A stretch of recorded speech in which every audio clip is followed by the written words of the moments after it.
اعوذ باللہ من الشیطان الرجیم، بسم اللہ الرحمن الرحیم۔ میں ہوں محمد جلیل خان، مخلص ماہر مضمون اردو، اور آپ دیکھ رہے ہیں G school and college tuitions coaching academy system کا یوٹیوب چینل۔ ہمارا دعویٰ ہے کہ ہم پڑھاتے نہیں سکھاتے ہیں۔ 11ویں جماعت Urdu Khyber Pakhtunkhwa text book board کے ویڈیو سلسلہ کا ہم نے آغاز کیا تھا۔ آج اسی سلسلے کی ایک اور ویڈیو، سبق نمبر 10 تعلیم بالغاں، مرکزی خیال اور خلاصہ لے کر آپ کی خدمت میں حاضر ہوا ہوں۔ یقیناً اس سے آپ کو بہت کچھ سیکھنے کو ملے گا۔ ویڈیو کو آخر تک دیکھیں۔ ویڈیو شروع کرنے سے پہلے آپ نے G school and college tuitions coaching academy system کا یوٹیوب چینل لائک، سبسکرائب اور شیئر کرنا۔ تو سبق نمبر 10 تعلیم بالغاں، مصنف ہے خواجہ معین الدین، پیدائش 1924، وفات 1971۔ مرکزی خیال، ڈرامہ تعلیم بالغاں میں خواجہ معین الدین نے پاکستانی نظام تعلیم پر خوب تنقید کی ہے اور اسے طنز کا نشانہ بنایا ہے۔ پاکستان میں محکمہ تعلیم وہ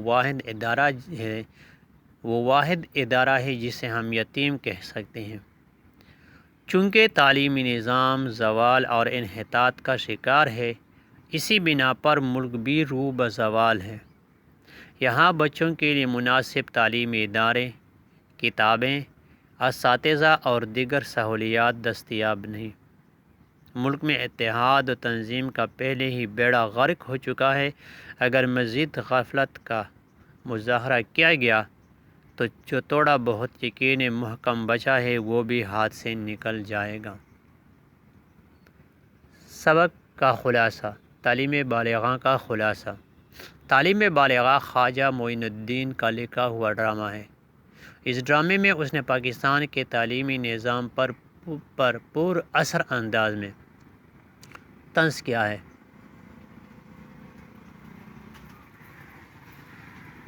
جب ڈرامہ شروع ہوتا ہے تو پہلے منظر میں ایک پرانی جھونپڑی جو کہ مدرسے کی عمارت ہوتی ہے دکھائی دیتی ہے۔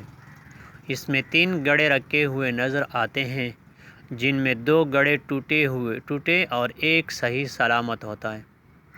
ٹوٹے ہوئے گڑھوں پر اتحاد تنظیم، جبکہ ثابت گڑھے پر یقین محکم لکھا ہوتا ہے۔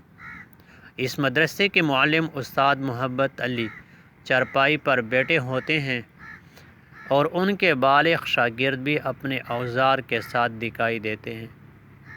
ان میں ایک حجام، ایک قصاب اور ایک وکٹوریہ والا ہوتا ہے۔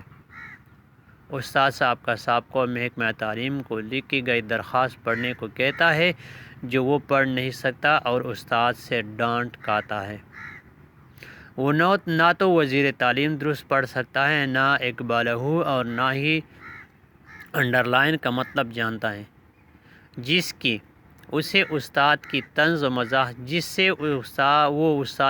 و مزاح کا نشانہ بنتا ہے۔ اس کے ساتھ چراغ شاہ عرف چغو کی آمد ہوتی ہے۔ وہ استاد سے اپنے قرض کی واپسی کا مطالبہ کرتا ہے۔ استاد کہتا ہے کہ آدھی رقم دے چکا ہوں، باقی بھی واپس کر دوں گا۔ آخر میں وہ پھر درخواست لکھنا شروع کرتے ہوئے لکھتے ہیں کہ اتحاد اور تنظیم نامی گڑھے پارا ہو چکے ہیں، البتہ یقین محکم ابھی باقی ہے۔ لیکن اگر اتحاد اور تنظیم کی بربادی سے کچھ نہ سیکھا تو یقین محکم کبھی ہاتھ سے جانے کا خطرہ ہے۔ تو یہ تو تھی آج کی ویڈیو۔ امید ہے آپ نے اس ویڈیو سے بہت کچھ سیکھا ہوگا۔ اس طرح کی مزید ویڈیو دیکھنے کے لیے، اس سے استفادہ حاصل کرنے کے لیے G school and college tuitions coaching academy system کا یوٹیوب چینل سبسکرائب کریں، لائک، شیئر اور کمنٹس کریں۔ فی الحال آج کی ویڈیو میں اتنا ہی۔ مجھے دیجیے اجازت۔ اپنا بہت سارا خیال رکھیے گا اور مجھے اپنی دعاؤں میں یاد رکھیے گا۔ السلام علیکم ورحمۃ اللہ وبرکاتہ۔